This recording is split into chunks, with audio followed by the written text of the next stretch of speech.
హైదరాబాద్ నగరంలో సంచలనం సృష్టించిన రిటైర్డ్ ఐపీఎస్ అధికారి సతీమణి హత్య కేసులో మరో ట్విస్ట్ చోటు చేసుకుంది.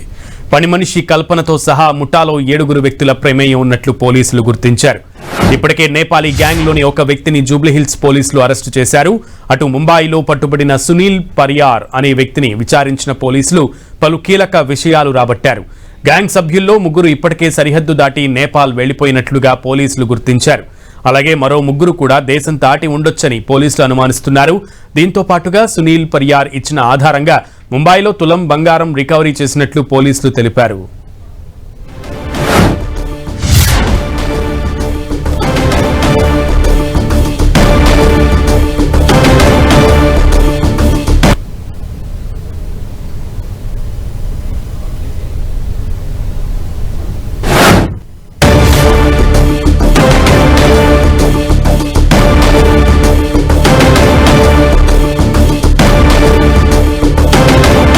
అటు నేపాలీ నిందితుల కోసం స్పెషల్ సిట్ ఏర్పాటు చేశారు అధికారులు. 20 మందితో స్పెషల్ టీం ని ఏర్పాటు చేశారు సిపి సజ్జనార్. ఈ మేరకు ఆయన ఉత్తర్వులు జారీ చేశారు. ఈ స్పెషల్ టీం నేపాలీ గ్యాంగ్ మొత్తాన్ని పట్టుకోవడమే లక్ష్యంగా పనిచేయనుంది. ఇక ఈ టీం ఐసీసీసీఐటీ సెల్ నుంచి పనిచేయనుంది. ఇక ఈ టీంలో ఒక ఇన్స్పెక్టర్ కింద 3 ఎస్ఐలు, 17 మంది కానిస్టేబుల్స్ ఉన్నారు. వీరంతా జూబ్లీహిల్స్ రిటైర్డ్ ఐపీఎస్ భార్య హత్య కేసుతో పాటు జవహర్ నగర్, కాచిగూడ కేసుల్లో పరారీలో ఉన్న నేపాలీల అరెస్టే లక్ష్యంగా పనిచేయనున్నారు.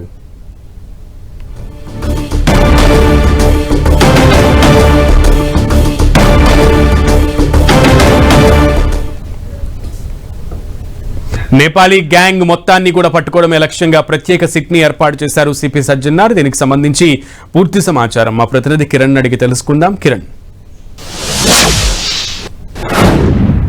హైదరాబాద్లో సంచలనం సృష్టించిన నేపాలీ గ్యాంగ్ సంబంధించిన హత్య, మాజీ ఐపీఎస్ అధికారి భార్య హత్య కేసుకు సంబంధించి కూడా ఇటు హైదరాబాద్ పోలీసులు చాలా సీరియస్గా తీసుకున్నట్టుగా చెప్పాల్సి ఉంటుంది. ఇప్పటికీ ఒక నిందితుడిని ముంబైలో పట్టుకున్నారు. అతడు ఇచ్చిన కీలక సమాచారం ఆధారంగా ఇటు దర్యాప్తు కూడా వేగవంతం చేసిన ప్రస్తుతానికి ఇది గ్యాంగ్కు సంబంధించిన 7 సభ్యుల్లో 6 ఇప్పటికీ దేశం దాటి నేపాల్ వెళ్ళినట్టుగా హైదరాబాద్ పోలీసులు గుర్తించారు. కానీ దీనికి సంబంధించి ఎలాంటి క్లూస్ లభించకపోవడం, ఒక వ్యక్తి మాత్రమే పోలీసులకు చిక్కడం, దీనికి సంబంధించిన అతడి వద్ద నుంచి కూడా సమాచారం సేకరించే ప్రయత్నం చేశారు. ఇక ఇటు హత్య తర్వాత దోపిడీ ముఠాకు సంబంధించి కూడా అప్పటికే ఇటు నేపాల్ సంబంధించిన బోర్డర్ దాటి వారి దేశానికి వెళ్ళినట్టుగా గుర్తించారు. ఈ కేసుకు సంబంధించి ఇప్పటికే చాలా ఛాలెంజింగ్ తీసుకున్న హైదరాబాద్ పోలీసులు దీనికి సంబంధించి దర్యాప్తు వేగవంతం చేసేందుకు ఒక ప్రత్యేక టీంను కూడా ఏర్పాటు చేశారు. 20 మంది సభ్యులతో ఈ టీం పనిచేయబోతుంది. కమాండ్ కంట్రోల్ నుంచి కూడా ఆపరేట్ చేసేందుకు ఏర్పాటు చేసిన పరిస్థితి. ఎందుకంటే ఈ కేసుకు సంబంధించి మాజీ ఐపీఎస్ భార్య హత్య తర్వాత కూడా పోలీసులు చాలా వేగవంతంగా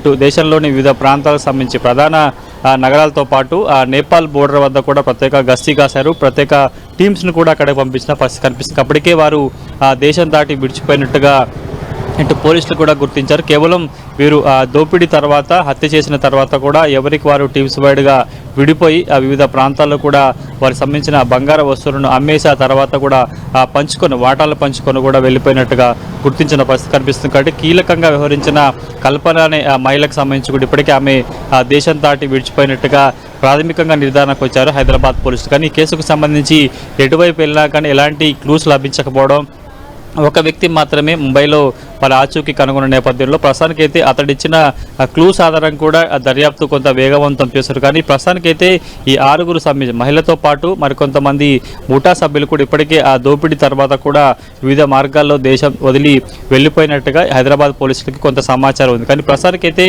ఈ కేసుకు సంబంధించి చాలా కీలక అంశం కావడం, నేరుగా పోలీసులకి ఛాలెంజింగ్ అంశం కావడంతో ప్రస్తుతానికైతే పోలీసులు ఒక ప్రత్యేక సిట్ ఏర్పాటు చేస్తుంది. ముఖ్యంగా వారికి సంబంధించిన కదలికలను కనుగొనేందుకు ఎలాంటి అవకాశాలు లేకపోవడం, సిమ్లు మారుస్తూ లొకేషన్లు మారుస్తూ కూడా ఇప్పటికీ చాలామంది వారి ప్రాంతాలకు వెళ్ళిపోయినట్టు గుర్తు. ఎందుకంటే దేశంలో ఎక్కడున్నా కూడా ఈ గ్యాంగ్ని పట్టుకునే అవకాశం ఉంటుంది. కాబట్టి బోర్డర్ దాటిపోయిన తర్వాత పట్టుకోవడం, అక్కడ పోలీసులు కూడా మన పోలీసులకు సహకరించకపోవడంతో కూడా కొంత కష్టతరంగా మారుతున్న పరిస్థితి. ప్రస్తుతానికైతే ఈ కేసుకు సంబంధించి సిట్ ఏర్పాటు చేశారు. సిట్ కూడా పూర్తి స్థాయిలో వారికి సంబంధించిన ఆచూకుని కనుగొని ఆ టీం అంతా కూడా పట్టుకునేందుకు ప్రయత్నం చేసేందుకు సిపి సజ్జనార్ తాజాగా 20 మందితో టీం ఏర్పాటు చేసినట్టు చెప్పింది. ఇదంతా కూడా ఐటీ సెల్ ఆధ్వర్యంలో కూడా పనిచేయబోతుందిగా పూర్తి స్థాయి. ఎందుకంటే ఎప్పుడు లేని విధంగా ఒక మాజీ ఐపీఎస్ అధికారి భార్యను అత్యంత కిరాతకంగా హతమార్చి ఆ తర్వాత దోపిడీ దొంగలు పారిపోయిన కొంత పోలీసులకే సవాలు విసిరిన నేపథ్యంలో ఈ కేసును ఛాలెంజింగ్గా తీసుకున్నట్టుగా చెప్పుకోవాలి. Okay Kiran, thank you.